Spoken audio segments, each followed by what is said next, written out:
Just a small amount of housekeeping just before we start. Please, if you're not presenting, please put yourself on mute.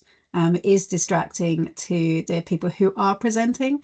And also, as it is a recorded session, we don't want to hear anything go out on recordings, just in case. So, yeah, please make sure you're on mute if you're not presenting. Be eternally grateful. So, if you can see my screen, we're just going to quickly run through the agenda. The agenda is PlanX, then we're handing over to BOPS, and then the digital register team. So who can I hand over to for PlanX? Would be me at the beginning, yes. Hi. Are you happy to continue sharing? Absolutely, yeah, that's fine. Oh, perfect. So we can go to the first slide already. If you want to do work to a tree in the UK, trim it, cut it down, move it, whatever you plan to do, you may need to provide notice or get consent to do so. For that process, there is a statutory application called Works to Trees, which is required if you do works to protect a tree, because you need to consent to do that work, and it is advised if you do works to trees in a conservation area, because you need to notify your council that you plan to do so. The Secretary of State, the OneApp form for this application, asks for two particular things. One is a plan, also called sketch plan, and that shows the location of the trees. And one is a list of identifications, descriptions, labels, in short, associated with each of those trees. And so that's species, the type of work you plan to do, and for TPO trees, why you plan to do that work, and so on. And you can see examples of both of those on the right here. So the top is what a sketch plan would look like. I took this from a Scottish organization, actually. And then the lower table or input there is the Secretary of State box where you identify and describe the trees and the works to it. We can go next slide. When we deal with these requirements on PlanX, we want to consider two closely related things. One is a core principle of PlanX, which is to capture or create structured data as much as possible, a process we refer to also as documents to data, that enables a more standardized and interoperable planning system. And related to this, the question of how do we accommodate a user who comes to our Works to Tree service without a sketch plan and quite reasonably no technical skill set to generate this document on their own outside of our platform. And hopefully by addressing that latter point, we can actually create exactly that type of interoperable geospatial data that we want. Go next slide again. Now, ideally, we wouldn't want to ask for the user to, in a first step, create a map, and then in a second map, try to match a list of labels to the various trees on that map, but rather capture both of these in one interaction. So a map and label, you might say. To recap then, the requirements for that interaction would be that it creates a map of the location of the property and the nearby property, so it's exactly clear where the work are taking place. Clear and accurate markings of the various trees and have those trees numbered in those markings. And then any number of labels associated with these trees. So for a conservation area, that might just be the species and your proposed works, but for a TPO tree, that might also be the schedule reference number, your reasons for those works. And when we build these affordances, we of course want to keep in mind we may want to use the same component, the same interaction for other requirements that might be needed for other application types. And so now we can pass over to Jess to explain exactly how we done that. Thanks, August. Next slide, please, Chanel. Great. So what we've actually developed to address this proposed user interaction and the ability to capture a digital sketch plan. And an extra reason that I think we were quite excited to work on this is that a sketch plan felt like a very good example of what is actually a very generic idea at its base, which is that I think something we commonly hear in planning is sort of, I want to know where something is on a map, and then I want to know some attributes about it, right? Or to describe it. So this is very much inspired by trees right now and being able to plot specifically trees. But in the future, I think it's really easy to imagine this being deployed in other services. I think we can just as easily imagine sort of show us where the bus stops are and provide some attributes about them or something else, right? And so what editors who are designing services on sort of the backside of PlanX are seeing is what we call this map and label component. And you're allowed to sort of configure a few options around how the user will experience the component.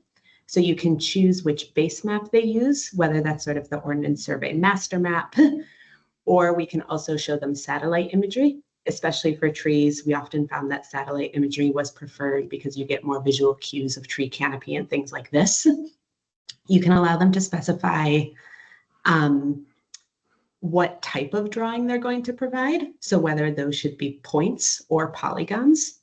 In the future, we may also envision other types of drawing types here, like circles, which often come up when thinking about more advanced tree documents where you perhaps want to measure the canopy and be able to automatically calculate things like diameter. Circle drawing types might be a really interesting future direction there. You can choose what color they're going to draw in. And then the schema is sort of this specialty part where we have the services team, like August, have interpreted sort of those Secretary of State requirements into specific attributes to ask about a thing. So next slide, please. So how does this sort of editor side configuration then translate to what the user is seeing in their service? So when a user comes to this page, they land on a map and they can start placing, in this case, points. So this component here was configured to tell us about trees in a conservation area with points that are green on a satellite base map. And then for each tree that you plot, you'll sort of get this tabbed interface at the bottom where you can fill in details about it. If you're doing really large sites, we have a sort of handy little, once you fill in one tree, you can kind of copy tree 2 from tree 1. This makes it a little easier to go faster if you're doing lots of same type of work to the same thing. And like all of our geospatial components in PlanX, this also really intends to sort of work or complement other existing geospatial capabilities in PlanX. So for example, what a user probably did at the beginning of their Apply for Works to Trees service was perhaps like a constraints check against planning data. So we know whether you're in a conservation area or not. We know whether there are protected trees on your site or not, and then can sort of show you the relevant offerings should you have this option to do the digital sketch plan for this specific scenario or not. And the map will always be automatically centered on the address that you told us about upfront in your service of where your works are happening. So this is how the applicant experiences it. And it's completely possible for an applicant to perhaps do more than one of these in a single service. So you may do one for trees in a conservation area. If you also have a protected tree on the site, maybe you would do that in a next step and it would have different details that we ask for. Next slide, please. So that's what an applicant sees. But as a council, you might also be wondering, so how do I receive that, right? If you are no longer sort of getting this like PDF sketch plan, which is a very common route right now, what do you get instead? And so again, the real motivation here is that this sketch plan can be transmitted to you directly as GeoJSON. This means that rather than receiving a PDF of points on a map that may not be particularly standardized, that base map may not match what you use internally, all of these things. We want to send you geospatial data in a vector format that you have the option to import directly into your internal GIS systems. This means no redrawing, no tracing, no kind of doing that manual translation step when you receive something in a document to then get it to work together with your internal data. But we also, we think that that sort of visual with the labels and all of the trees is still really useful for also certain types of officers in that validation process, right? So how can we also maintain a visual reference for you, similar to what the applicant saw, right? And so we will currently do this via an HTML, which we like because you can open it directly in your internet browser. It maintains some interactivity, which means you can sort of zoom a bit on the map still, zoom out a bit and get sort of like wider context of exactly where that site is. But it can also really be easily just right click, save to PDF, if that's still the format that you'd really like to ultimately end up with. So next slide, please. And sort of examples of exactly what those will look like right now. So this is GeoJSON on the left. Again, a vector, standard vector format for geospatial data that you could import into Esri or any other internal GIS system that you're using. And then this is a snapshot of the basic HTML that PlanX will generate for you. You'll receive this in the zip if you're using send to email. You can download it in your editor submissions log for any components that are using sort of this map and label. And again, this will have the map. It'll always be on an OS master map base map for you. The points or polygons will be labeled. You'll have sort of the table of attributes underneath. You'll always have things like a north arrow, a scale bar, etc.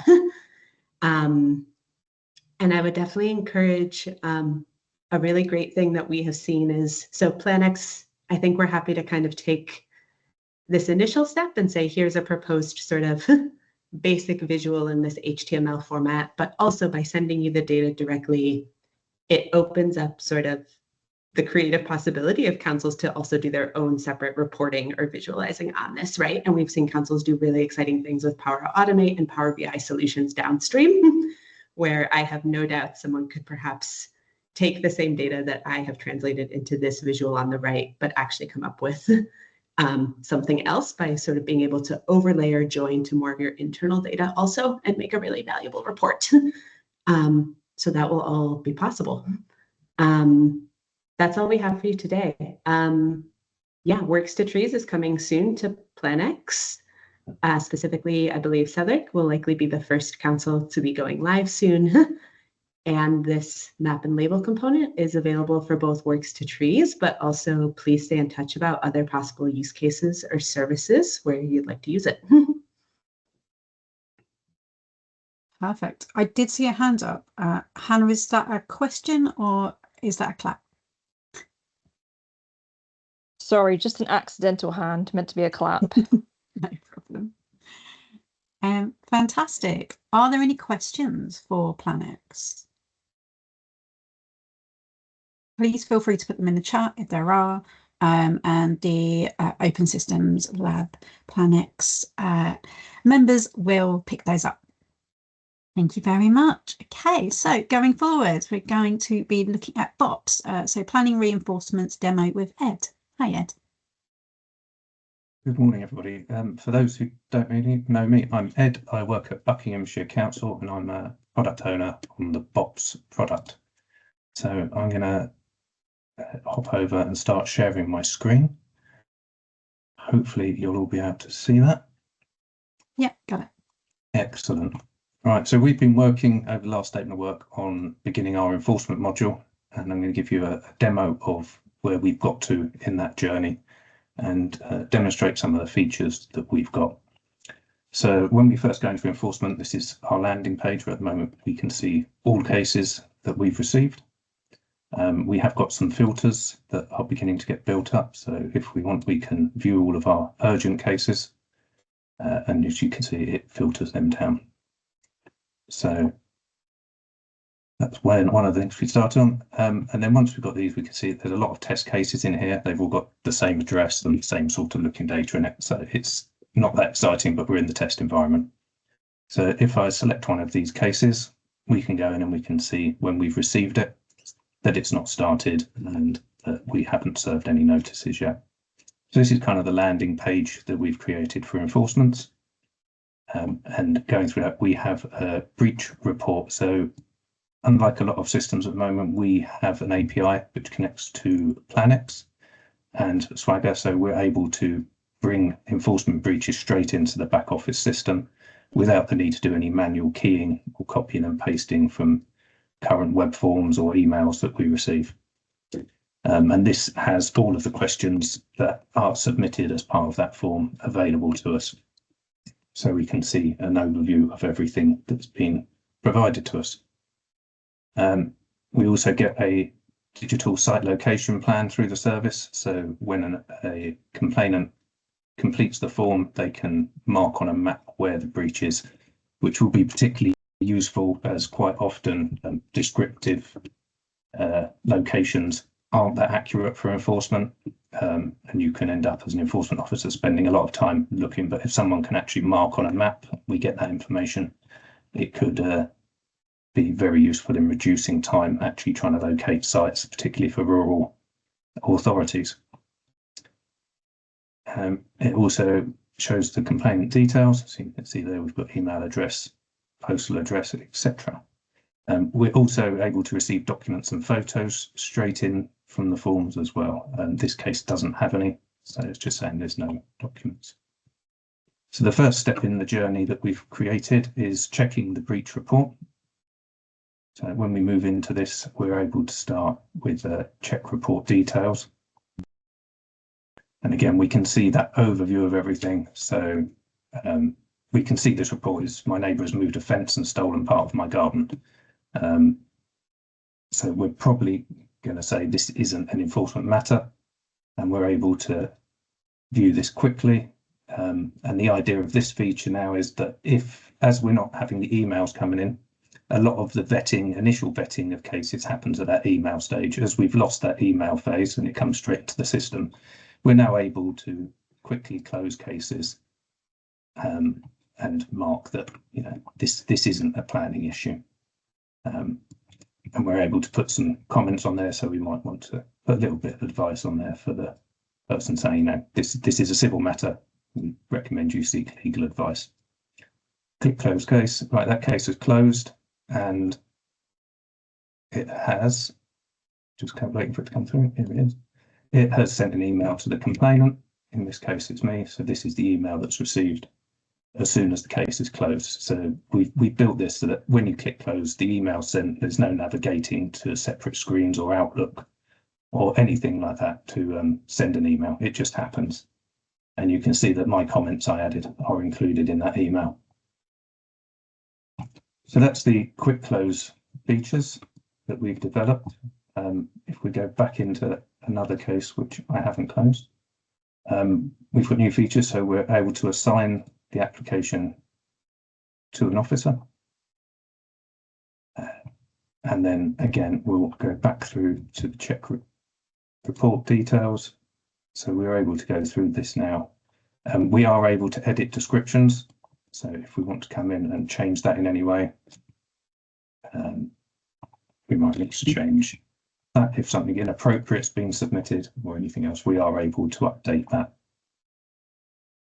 Moving forward, we've gone through quick close. We are also able to make a quick recommendation. So this is where you can go in, and some authorities don't investigate every case. So if someone submitted a lot of detailed photos, say for offence, and it's clearly not a breach, you're able to make this recommendation straight away from the screen. Again, we can mark if it's an urgent case. So if it's works happening to a listed building or, excuse me, a TPO, we're able to mark that there and then. So we can save that, and then we're actually able to start the investigation. So when we click on this, this is simply putting it into the next stage where it would go to an officer. Again, this also sends an email to the complaint. Excuse me, my voice is giving up on me this morning. And it is automatically sent. We're able to edit this if we want, but it is sent off the back of starting that case. So again, there's no navigation to other print screens or Outlook or anything else. It will just send that in the background. So we've also got to the point where we're able to close cases. So with this case, if we go into it now, we've got the basic MVP. So we're able to choose to close a case here and say, you know, we've looked at this and permission wasn't required. And we could put an update in here saying that it's permitted development or anything else that we wish to add, and that will be sent to the complainant. So again, when I click close case, we can see that's closed. And I've received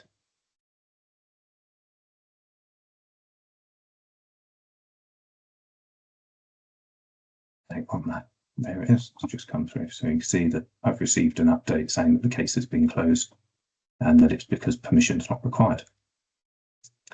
So that's I think a whistle-stop tour of the features that we've built so far within the BOPS enforcement module. I think I'm handing over to Fede, I guess. Rebecca. Rebecca. I had a choice of two and I got it wrong. Oh, good. Chanel, would you be able to share the slides again, please? Of course. Thank you. Can you see my screen? Yes, it's just loaded. Thank you. So for those who don't know me, Rebecca, I'm one of the developers working on BOPS. Just going to give a really quick update today to just highlight some of the improvements that the team have been working on in the last month. So firstly, on the enforcement side, so just seen the demo from Ed, we've enabled the site boundary data that you saw. So as Ed already highlighted, really kind of helping to officers to identify potential breach sites, so improving that workflow. Continuing on the theme of maps, so we've made maps more useful, so correcting how constraints layers such as conservation areas are shown, so improving how they are toggled on and off and making that easier. On the index dashboard, we've improved the filtering so that officers are able to find their assigned cases more easily. So that should be improved for all users. And then the next one's an interesting one. So we had a case in BOPS that had an ongoing appeal, which highlighted the need to be able to edit documents while the case was awaiting determination. So that was previously not enabled, but has now been switched on, so officers are able to do so. And then lastly, but quite an important one for us, we've made testing pre-apps easier. So we've improved how we create cases in our test environment and made that data a bit richer. So that is going to help us going forward as we improve that service.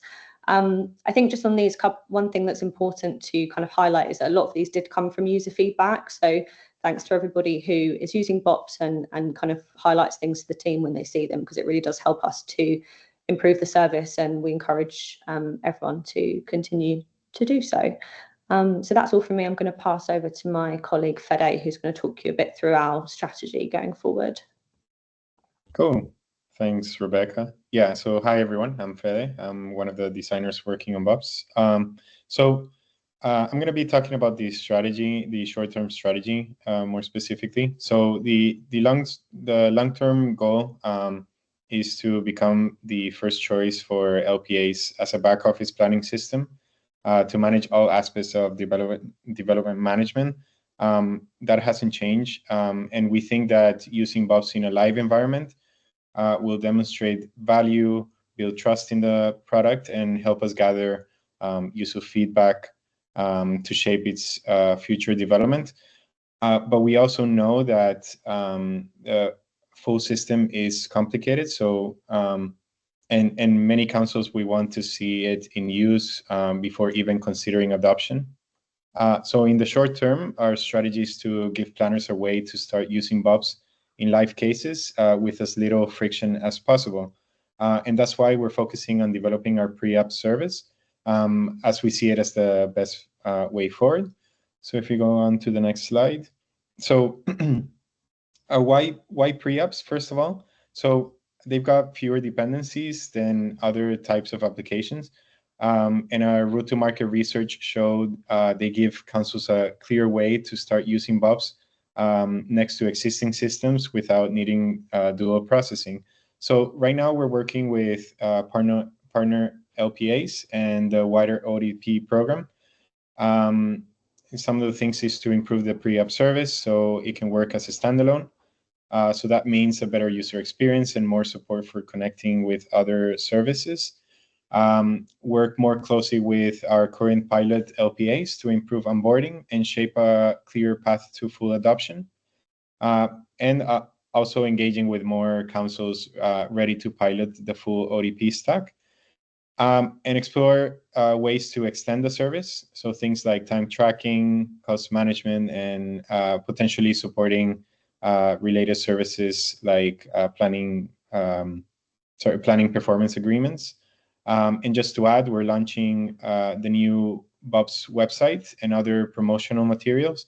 And we're starting to reach out across the industry through events and forums to make the offer a bit more clear and more compelling to early adopters. If we go on to the next slide, please. So over the next 6 months, the focus is on having a group of LPAs fully committed to adopting BOPS. And for that, we need to provide a strong business case and a clear route to procurement.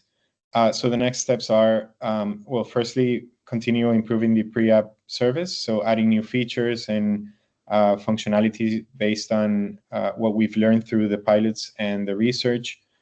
Secondly, synthesize metrics and evaluation data that we've gathered during the end-to-end pilots, so we can clearly communicate the benefits of BOPS. And then looking ahead to 6 months and beyond, we'll focus to bigger infrastructure work, so things like integration, data migration, data standards, and forming the right partnerships. This also includes establishing a sustainable operating model for BOPS and other ODP products, a clear pricing model and procurement route for LPAs committing to full adoption, integration with planning portal, improvements to appeals and enforcement, ongoing improvements to user experience, and support for LPAs moving from pilot to full adoption. So if you go on to the next slide, these are just some examples of the kind of improvements that we're working on at the moment. So, for example, getting more consultees on board. So one of the things that we've heard that BOPS needs to work better with shared mailboxes, so officers can forward consultation requests more easily. Another one is around reporting. So some officers have said they want to be able to do better reports, so more quickly in BOPS than in the tools that they're using now. And finally, reducing how much clicking and scrolling is needed to get things done. So these are just some things we've heard directly from users, and they're kind of helping to guide where we're focusing next. If we go on to the next slide. So if you're interested in trying out pre-apps in BOPS, just get in touch with us. You can message Tom Gaylor on ODP Slack, or just drop him an email. And yeah, we'd love to hear from you. Thank you. I think I'll pass it over to DPR, I believe. Yeah, that's correct. Great, thanks, Fede. Good morning, everyone. My name is Matt. I am a product owner working with the TPX team and the Camden and other LPAs on the digital planning register. So we thought it would be a good opportunity for us to take a bit of time here this morning to talk about what we've been up to over the last couple of months, because there's been quite a lot of work behind the scenes to really, I suppose, take a bit of a review of where the planning register is and also ultimately where it's going to go next. So I thought we'd all just start maybe just taking a little step back and just sort of starting with some of the historic context around the planning register and the site notice. So these are some of the problems that the register and the site notice projects were designed to hopefully support and mitigate. I think these will be familiar to everyone on the call as some of the challenges. And just to take a little bit of a step through where we've been previously, on the next slide, there is a bit of history about where we started, which was the Digital Site Notice project back in 2020. And this was some work that Camden were doing around digitizing the physical site notices.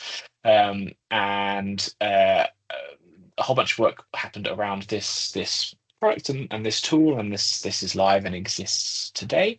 But more recently, the focus and the energy has been on the digital planning register. So on the next slide,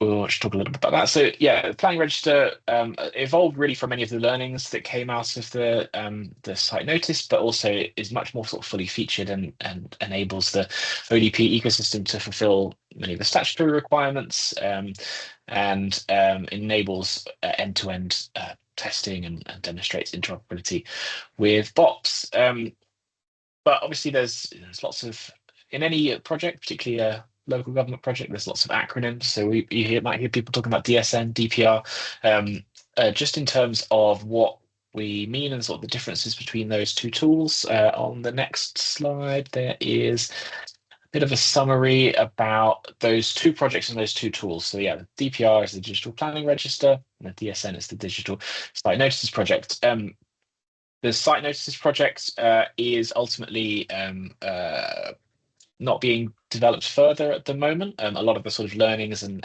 functionality of that is being evolved and wrapped into the planning register moving forward, because there's a whole bunch of sort of technical challenges on DSN, and some ultimately the investment and the energy is better spent rolling that into the planning register moving forward, which is obviously much more fully featured and yeah, better positioned to support in the future.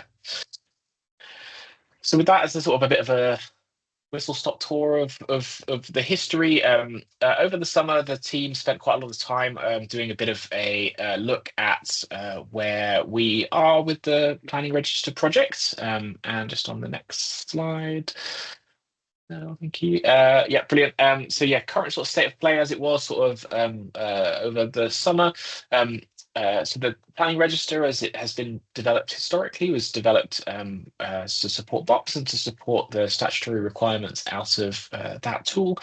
But we know that there needs to be an evolution from the planning register. We need to level up. We need to be able to operate and support at a much sort of larger scale and a more modern approach to how that tool is functioning.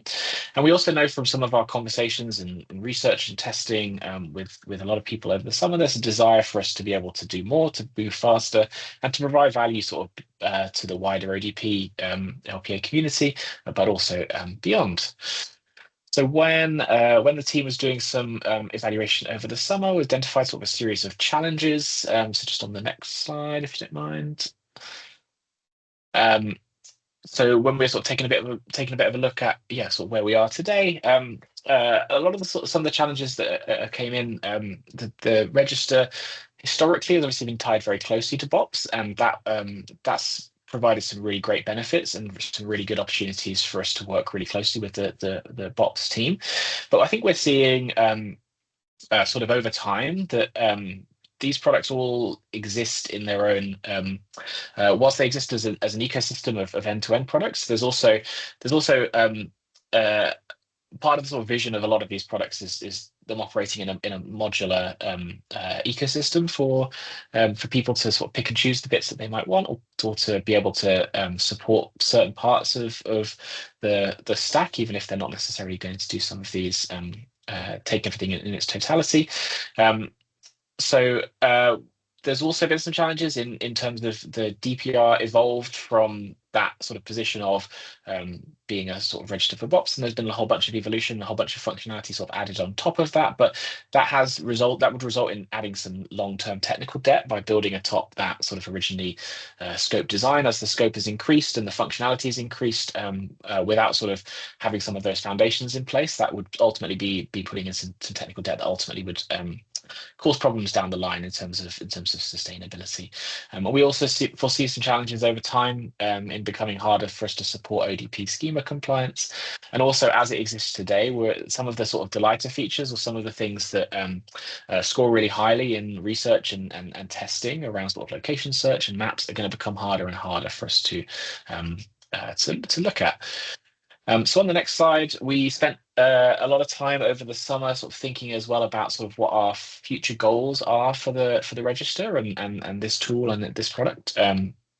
Some of the ones that were agreed was the ability to engage better with the wider ODP community, to be able to incorporate more feedback, to bring people into the development process earlier and more often, as well as being in the best position to support any sort of potential national API in the future.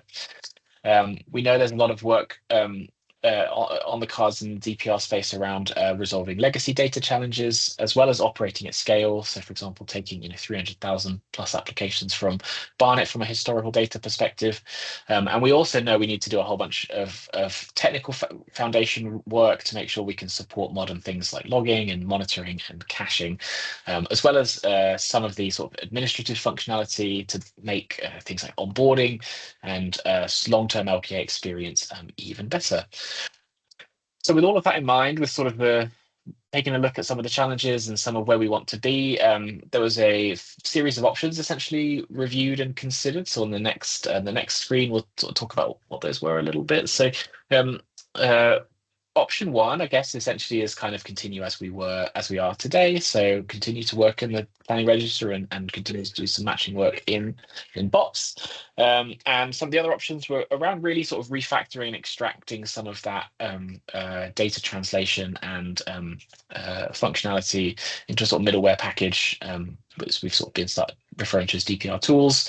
And option three is kind of like option two, but sort of not taking it quite as far and doing some of that work as a more sort of mock piece, which would maybe allow us to move a little bit faster, but not necessarily give us a sort of fully featured solution. So on the next slide, we take a look at all these options. I won't go through these in tons of detail, but we spent a lot of time sort of thinking about the pros and cons and the value and the benefits of all of these. So option one, sort of continuing as we were today. As you can see, there's quite a few challenges sort of with that approach. But on the next slide, option two, which is around this sort of refactoring into a DPR tools package, really sort of scored quite highly on a lot of that comparison. So a lot of the sort of things that we talked about that have been talked about as some of the sort of real pillars of this work and sort of some of the wider ODP product development around sort of modular approaches would be really supported much better with this option, and also will help us with legacy data. And also this gives us the opportunity to support more LPAs and to support and try some different approaches to supporting different data, whilst giving us and retaining all of the great work and continued development of functionality that we've got with BOPS and the tight relationship with that team. On the next slide is option three. We won't go into that in tons and tons of detail because it's kind of the same as option two, and it quickly really sort of got discounted. But I think probably you can see where this is going. But on the next slide, we ultimately sort of landed on option two, which was to do that refactoring work, extract the translation layer into that DPR tools package. A bit of a summary there on the right. So what this involves really is some not insubstantial technical work to do some refactoring and some design work under the hood to move some things around, but that does give us obviously a lot of future value, and really sort of positions the tool as being much more future proof and much better suited to supporting the whole ODP ecosystem. Just over the next couple of slides, got a very sort of basic example of what this looks like. So I guess in some ways we can think of this as the current technical setup, where BOPS and DPR talk directly. There should be another arrow on that diagram looking at it now, but never mind. And on the next slide, we have the new world really, which is DPR tools sort of sits as that piece in between. Now you look at this and we might think, well, what's the point of doing that? Because really all that's doing is putting something else in between those two those two tools. But on the last slide, the next slide, we sort of see what this really enables us, I guess, as a piece of functionality. So this means we're able to much closer move towards a vision that looks a little bit like this, where we can use the DPR tools to talk about bringing data in from a variety of sources. Obviously, BOPS will continue to work as it does today, and will continue to evolve that work. But we'll also start to explore some options for bringing data in from other platforms, whether that be that iDocs uniform or other data sources. And there's some work that we're doing, some pilot work, MVP work with Barnet at the moment to explore what that might look like, and some other translation tools. And that also gives us the functionality to put that data into the planning register, but also to explore other things like putting data back into other back office systems, and move towards some of the things. This would enable some of the really exciting potential opportunities around bringing some of that data into sort of cross-council views, and centralizing some of that as well. So that's the end of the bits that I've got to that I've sort of run through there. Hopefully that makes a lot of sense. Would be keen to, if anyone has any questions or to talk about that, definitely would be keen to hear from you. But hopefully that gives you an example, it gives you a bit of a view as to where we've been working on at the moment, and what we'll be looking at sort of primarily over the next few weeks and months. If we're a little bit quieter and a little bit less showy on some of these show and tells, that's probably why. But we will continue to talk about some of this work, even if it means we're doing some show and tells with some API work rather than some flashy visuals. But it's all good stuff under the hood. Thank you. Thank you so much.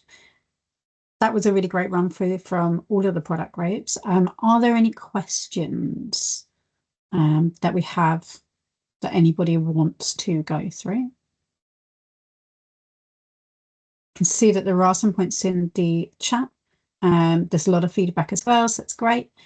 If you do have any questions, please feel free to put them in the chat. The product teams will come back to you, or otherwise find your neighborhood friendly community manager who will direct you accordingly. Thank you all so much. This recording, as well as previous recordings, will be uploaded into both YouTube, the YouTube channel, and onto the hub. So if you do have any queries, questions around that, please also see your community manager. Thanks, everybody. Have a wonderful rest of your week, and take care. Bye. Thank you.